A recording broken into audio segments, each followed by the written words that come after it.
Good morning, class, and welcome to our next discussion, which is all about collective bargaining and labor relations.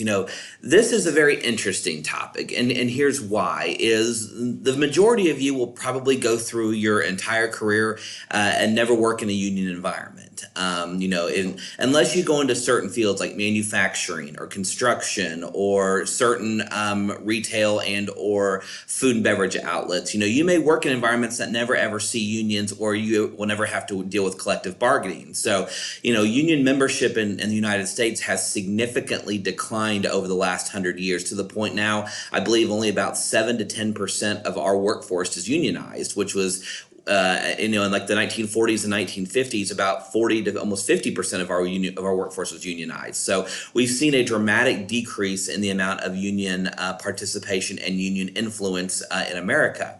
However, it's still very, very important for us to talk about because, one, it does still exist, but two, in a lot of ways, a lot of states and even the federal government to a certain extent are making it easier for employees to unionize and incentivizing employees to do so. So it's something that we, as HR professionals, we definitely need to study, and we definitely need to understand kind of what's going on.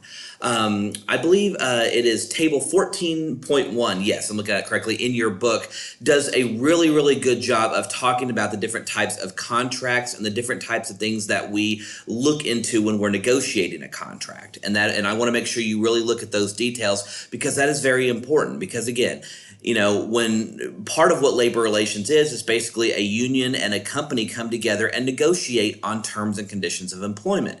They negotiate to determine, okay, how much employees get paid, how many vacation days do they get, what kind of health insurance do they get, the ways that they can be fired, the ways they can be promoted. It's all about different ways of controlling the relationship.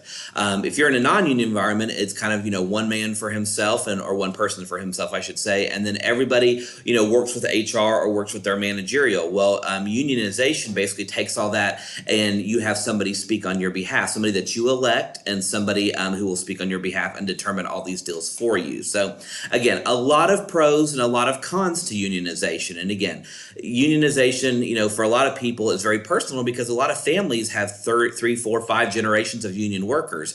Other people, have never been in a union environment and kind of take the opinion, well, there's nothing a union can do for me that I can't do for myself. So however you feel about unions, is your own viewpoint. But unions can get very political. So again, your view and how you look at things, is something that's very important. But you should definitely also know however you feel about unions, pro or con. You should definitely need to know the other sides as well.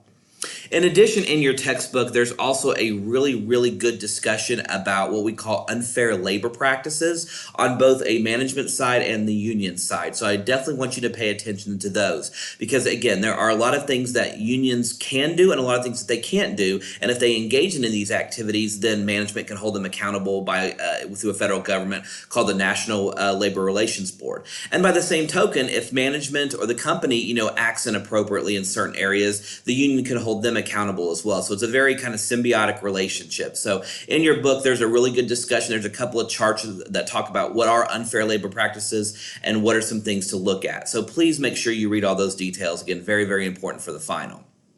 Finally, within kind of labor relations and collective bargaining, there's kind of the idea that, whenever I have to abide by a contract, it doesn't come for free. Employees are required to pay dues or, monetary fees every month, to have the union represent them. And this can get really interesting, especially with, as you'll read in your book, to be able to get a union to get a vote in, it only requires 30% of the eligible unit to vote yes to have them take a vote for the whole membership. So you could be subject to a union contract and you voted against it.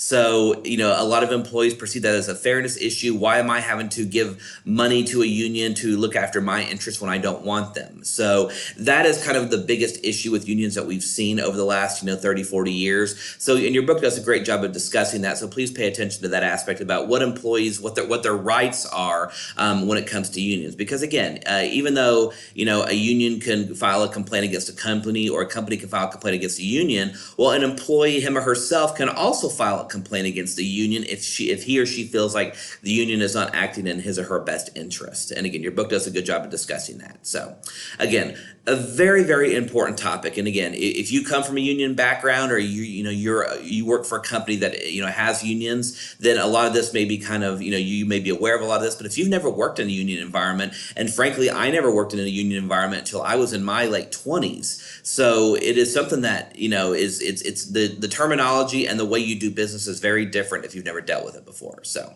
again, hope you enjoy reading this chapter, and I will see you on the message boards. Thank you, class.